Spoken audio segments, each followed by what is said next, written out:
Hey guys, how are you? My name is Abdullah Ainer, I'm 24 years old.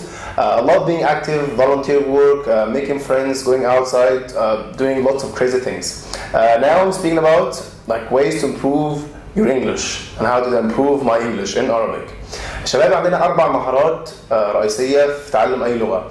مهارة السماع ودي مهمة جدا عشان اتعلم اي لغة. لازم تسمع كتير جدا جدا في الشارع، في المواصلات، قبل ما تنام. الامر ده مهم جدا. موضوع القراءة، اقرأ كتير عشان تعرف تكتب كويس. القراءة دي هتفيدك قوي. اقرأ قصص، اقرأ ميكي ماوس في الاول لو انت مش عارف اي حاجة خالص في القراءة. اقرأ بعد كده نوفلز، اقرأ ستوريز، اقرأ حاجات كتير. الموضوع هيفيدك جدا جدا. موضوع الكتابة، حاول تكتب على الاقل اي حاجة. مثلا لما تكتب مثلا على الفيسبوك مثلا بالفرنكو او بالعربي، حاول تكتب بالانجليزي حتى لو جملة بسيطة. اخر حاجة موضوع التحدث، موضوع الكلام.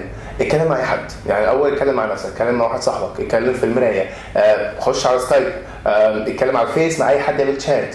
فدول 4 حاجات مهمه جدا عشان اتعلم اي لغه، واتمنى الناس كلهم تعمل يعني فوكس عليهم ان شاء الله. والتوفيق.